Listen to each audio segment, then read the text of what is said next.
All right, what's up, folks? Right back again. So, somebody wanted to know why you shouldn't kill yourself. See, and I think you may be talking to the right person for this one. All right, you aren't talking to somebody who's put themselves on a pedestal or on a high horse, or somebody who doesn't have any experience with it but just has opinions about everything. I have a long history with depression, anxiety, and feeling suicidal, all of those things. And many times that I had to talk myself out of it, that I had to stop myself from doing that. And I think I have a unique perspective that will kind of encourage you to stay in the fight a little longer. One thing that I reminded myself a lot and others is that I have a lot in common with people who are no longer with us. The difference between me and the people who committed suicide is just that, is that they committed suicide. All right. It's not because they didn't. It's not because they ran out of options. They just feel like there was no other way, or they got tired of the bullying. They got tired of signing up for something that they didn't sign up for.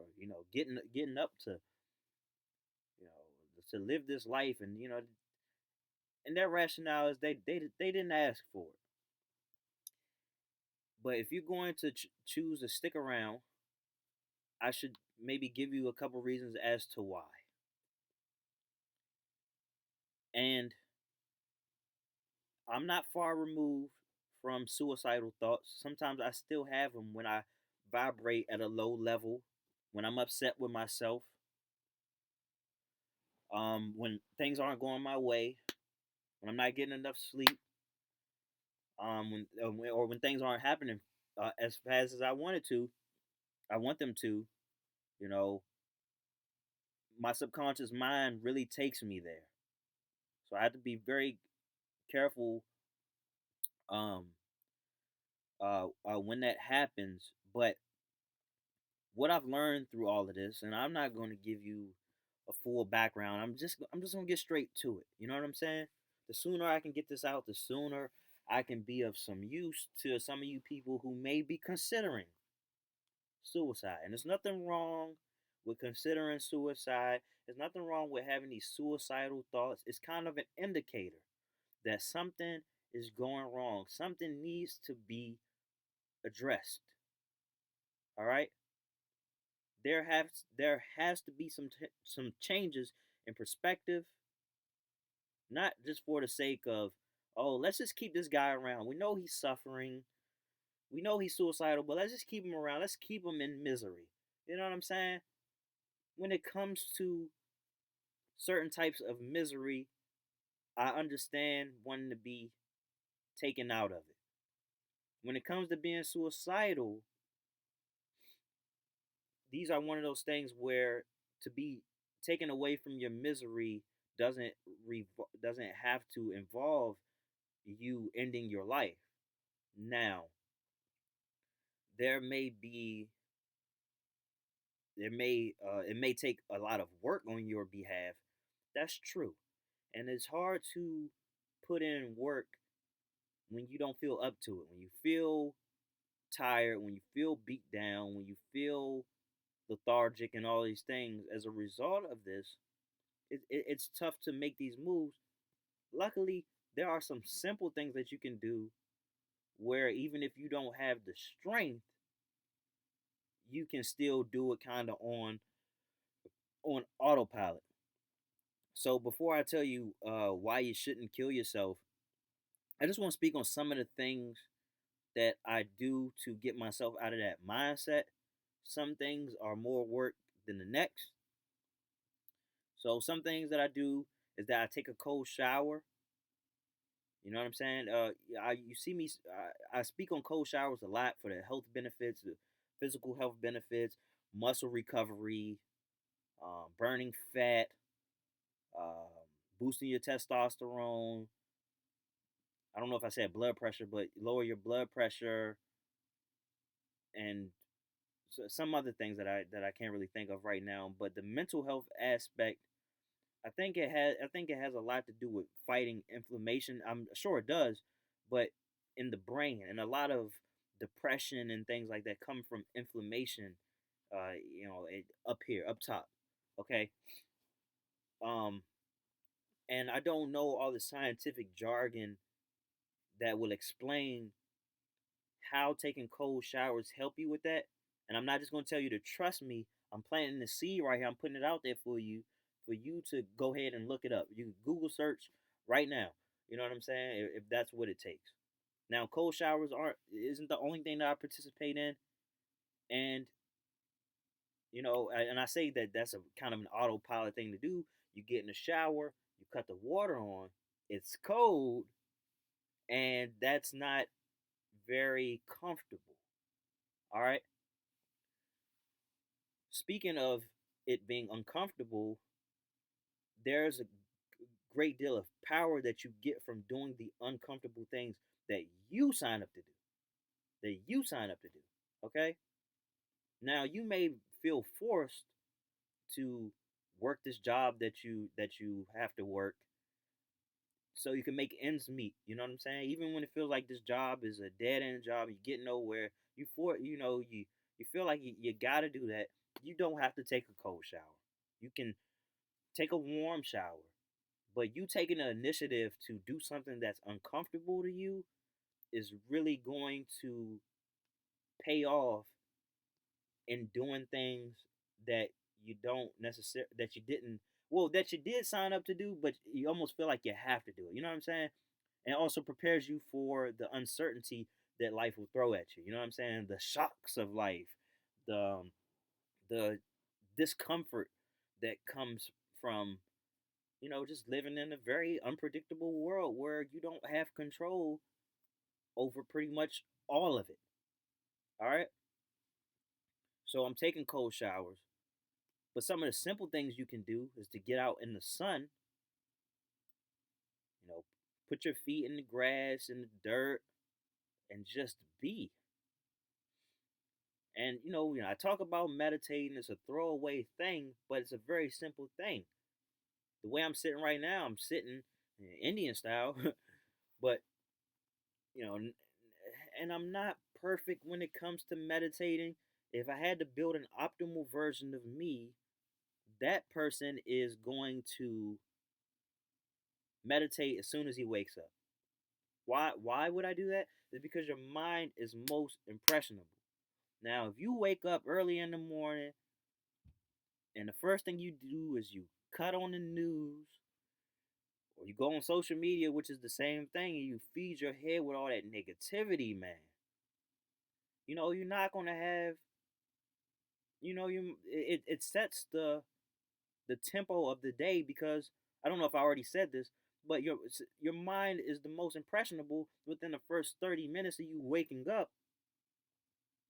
So it's highly important.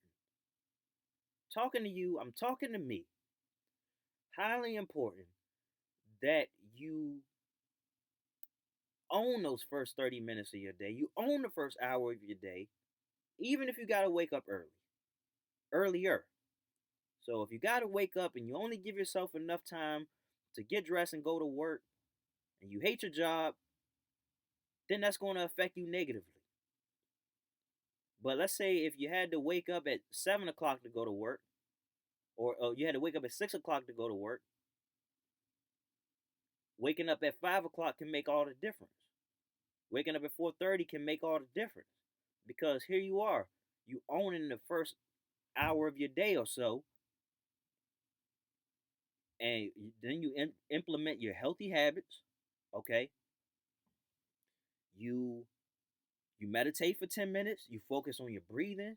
You breathe in through the stomach as much as you can, and you release out of your mouth.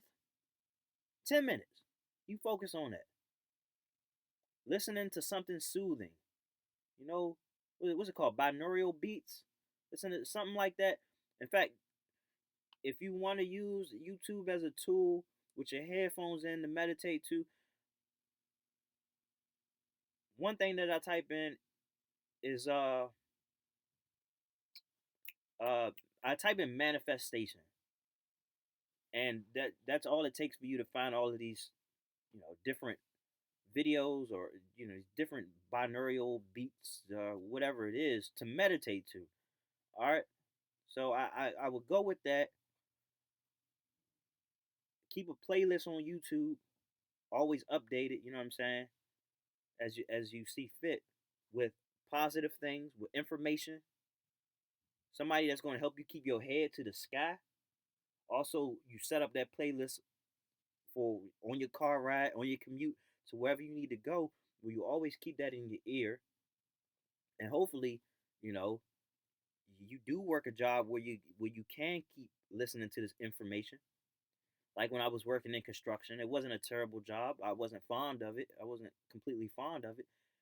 I had my headphones in, and I'm listening to business information, things that's really going to allow me to keep my head to the sky, open up my world, open up my paradigm, allow me to see things that aren't right there in front of me.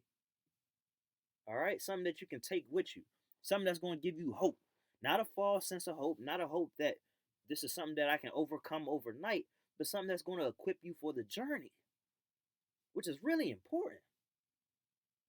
And let's just face it, man. If from the moment you wake up or the moment you go to work, you telling you just watching the clock.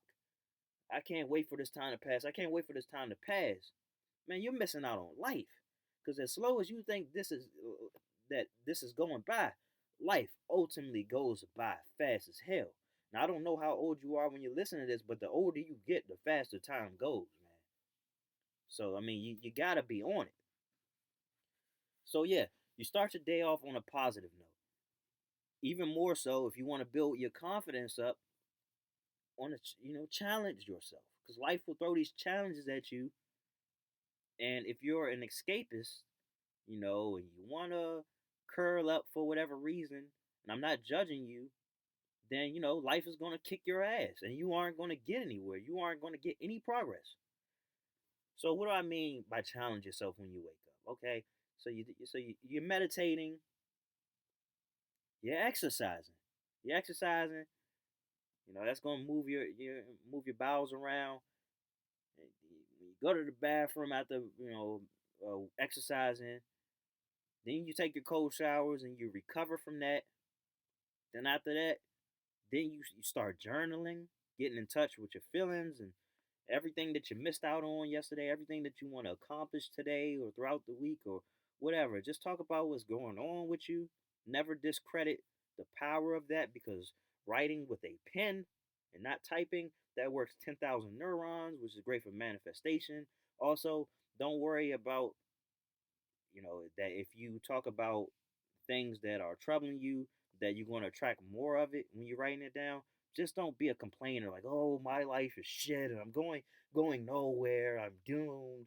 No, just talk about what's going on with you, and then resolve to write down some potential solutions. You know what I'm saying? So you take that approach. You know what I'm saying?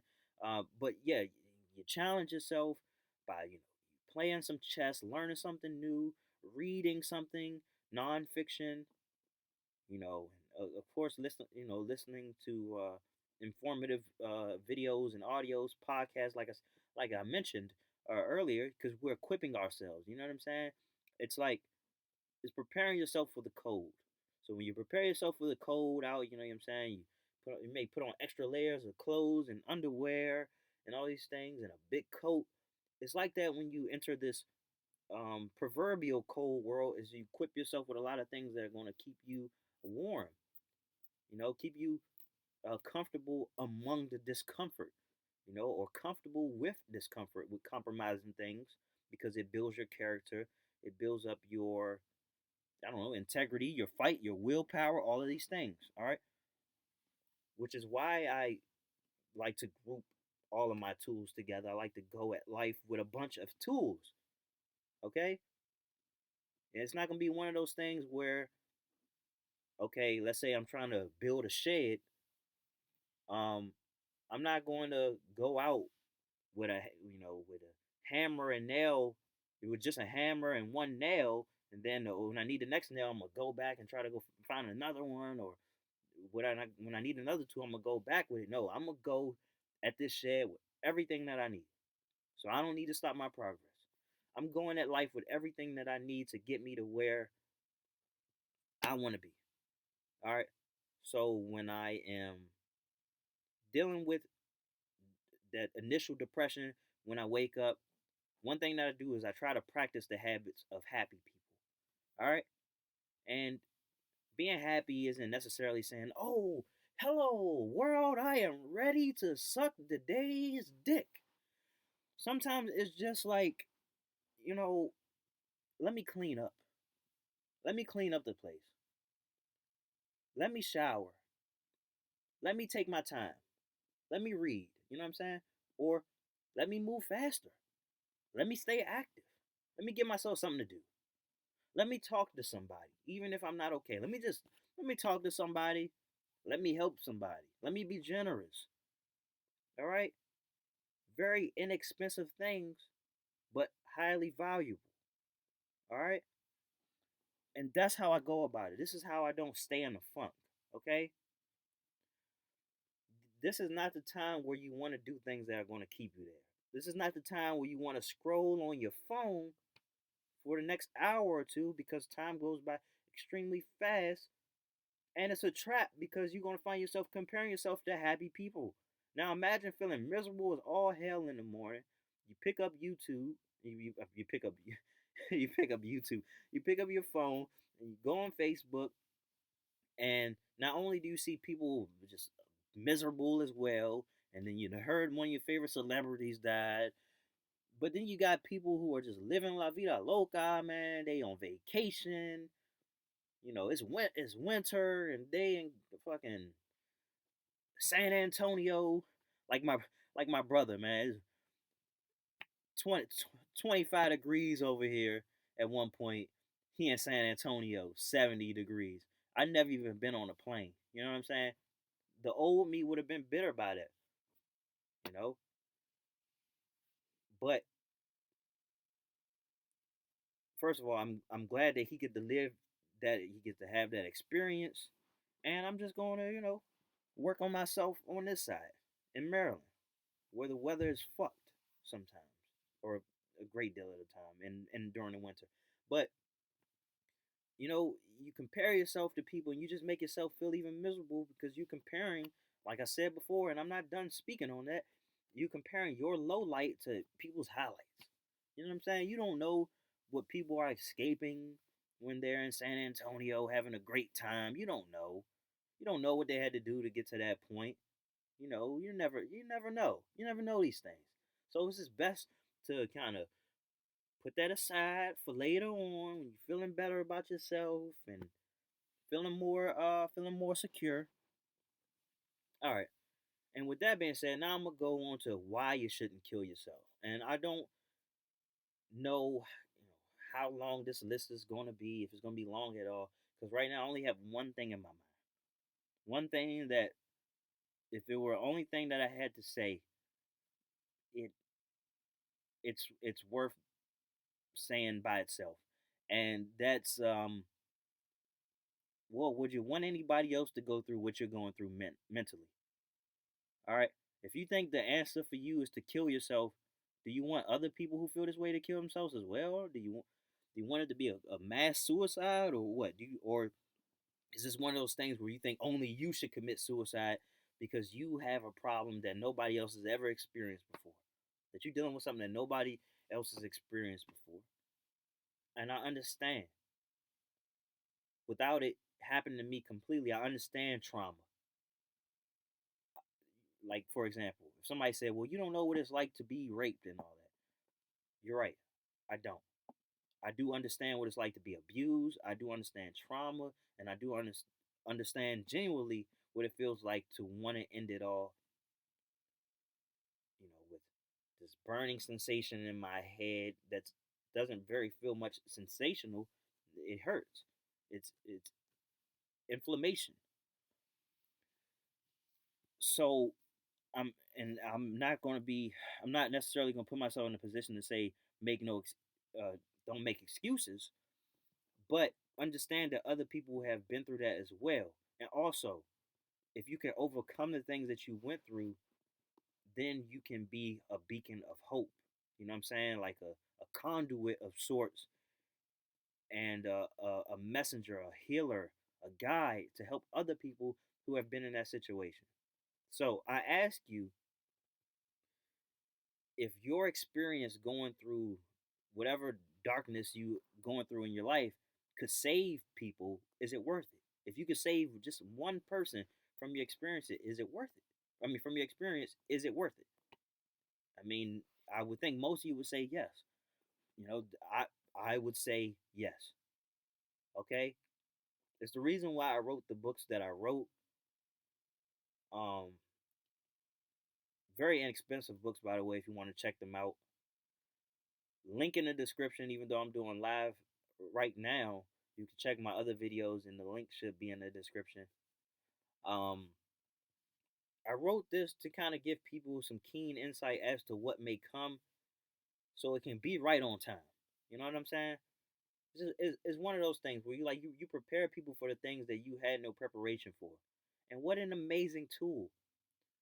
That's the power of reading, books, reading from people who have been through it, and wrote a book about it, turned it into a movie. You know what I'm saying? People come out after 30, 40, 50 years of living, and they give you their experience of what they learned from it, so you don't have to go through it. So you don't have to go through all of the ins and outs that they had to go through, rather. You know what I'm saying? So either you're reading it before shit hits the fan, or you're exposing yourself to this information after. You know what I'm saying? But either way, the the learning curve is not as um daunting. Yeah, if that makes any sense. So, hey, thank you, man. Thank you. Feel free to comment, ask some questions, talk to me. I'm with it, man. Treat it like I'm in the same room as you. You know, but yeah, if you can help other people get through it, I mean, it's worth it. Okay. Other reasons, maybe somewhat selfish reasons on your behalf, but guess what? We we can all establish purposes here, and it's just that if you stop now, you never know, who you could have become. All right, and you may think people don't care about you. A lot of people conclude that, oh, nobody cares about me and things like that. But for most of us, that's a lie. That's not true. And when you face um life-threatening situations, then it all comes out. How much you kind of actually don't want to die. You're just having a tough time here. And that there are actually people who you care about, and people who care about you. All right, you got some tough breaks, and you didn't know how to properly respond to it and things like that. That's okay. That's a part of the human experience. But as I've been told, you don't make permanent decisions for temporary problems. You know what I'm saying? So you stay in the game.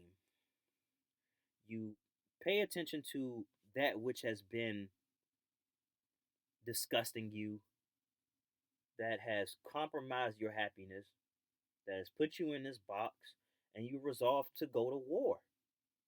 You go to war against it. So I have this thing called the Going Out Swinging Tour. It's pretty much how I carry my life, and I think, well, if I can come up with enough content, then I'll package it up. I'll package it and and make a book out of it, maybe a YouTube series. I don't know, but my Going Out Swinging Tour is basically like, all right, I done been at my bottom. I done been at the lowest of lows in my own right, in my own experience. I know what it feels like to be at my worst. I know what that disgust feels like. I know what it feels like, when it feels like you can't relate to anybody, you feel lonely, you feel like you don't have a place in this world. I know what it feels like. But but with all that being said, I'm like, there are things that I love to do that I'm not doing. This was my mindset. There are things that I love to do that I'm not doing because of what people may say about me. But if you're already at the point of being suicidal, what do you have to lose, my friends? What do you have to lose? And on top of that question, what do you have to gain? What do you have to gain when you have nothing to lose? Some may say everything. I would side with those people. All right? Everything to gain. So that means only up from here, okay? That's good. That's a great thing. That's a great thing. So now what? Now you done afforded yourself to be as weird as possible, to be as standoffish as possible. Because look, people will judge you while you're alive, but as soon as you die, oh my God, tragic, tragic loss. My heart is broken. I can't believe it. Always keep that in mind. Whether fake or real, people are going to mourn you when you are gone. So you might as well go out swinging, help some people while you're at it, man. Seriously, think about it. You being brave enough to put yourself out there in spite of how you feel, in spite of how much you want to quit, is going to save so many people, man. And a lot of us who ultimately decide that, we don't belong and we don't want to be here, whatever,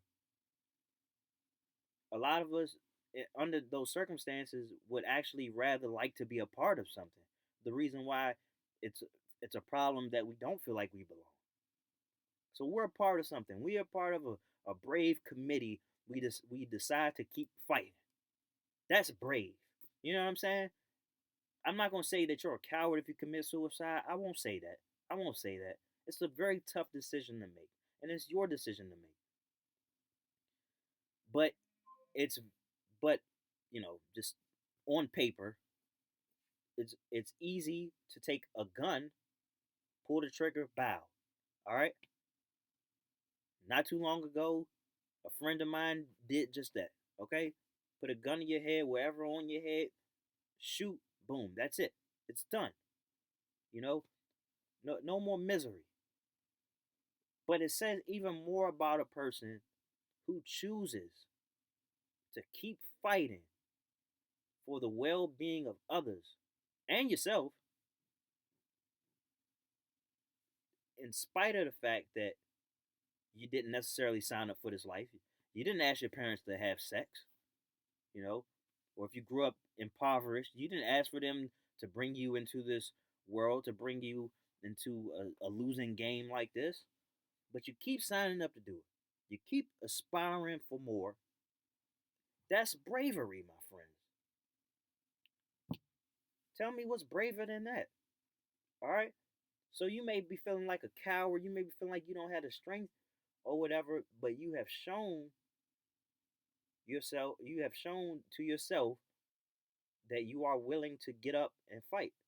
When you could just go jump off a bridge, you could. You could blow your brains out, you could. But here you are with still all the opportunity in the world because you got breath in your lungs.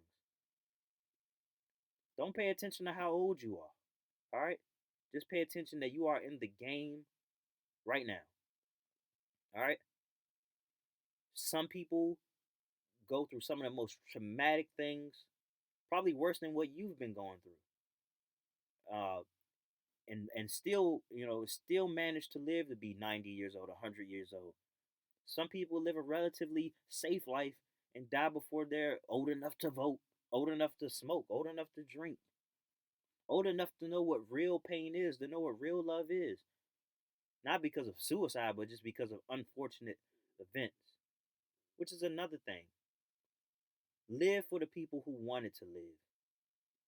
Live for the people who were taken out of this world too soon who are or the people who are among you right now who are being treated unfairly, just wanting to have a place in this world, wanting to feel like they belong just like you form that unit, man, and you fight together.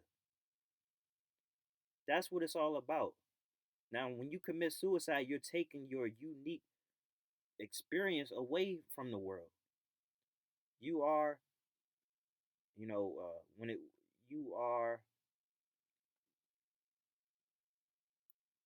increasing the loneliness of people who already experience that just like you do, you know?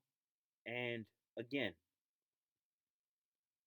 when you get past this, or not even when you get past it, when you learn how to maneuver in spite of it, build momentum and confidence and happiness and joy and things like that, and the little things, you know, you are equipping yourself to be um a powerful, not a powerful yeah, you're equipping yourself to be a powerful being, thus creating a blueprint to help others reach that same status.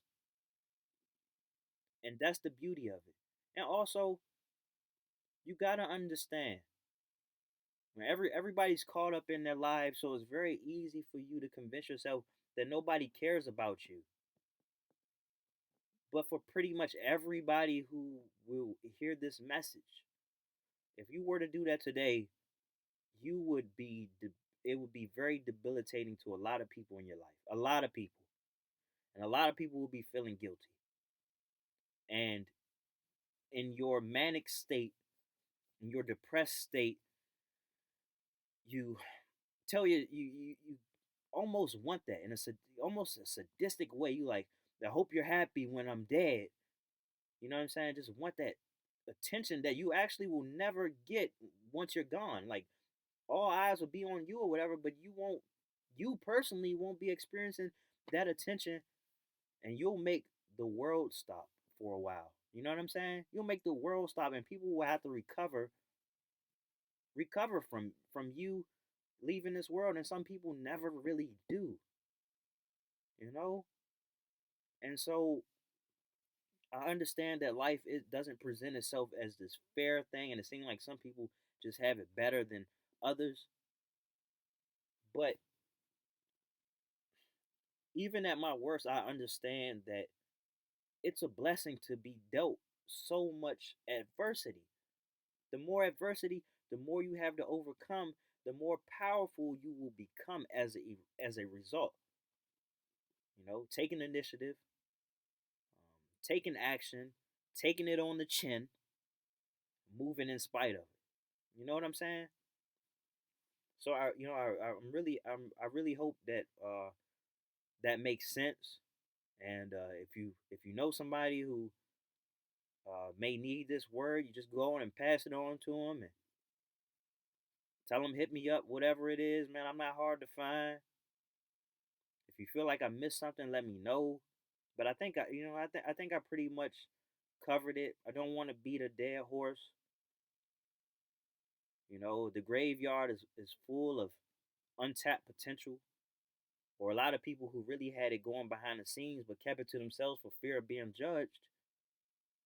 And okay, they perhaps they saved themselves from being judged in a way that wasn't favorable to them, but you know, never spreaded your wings, man. And there are a lot of sweet souls who decided to end it too soon when they could have made this world a much better place. Meanwhile, there's a lot of villainous people, a lot of just evil people just roaming the earth. We need you. We need you. We gotta fight. All right.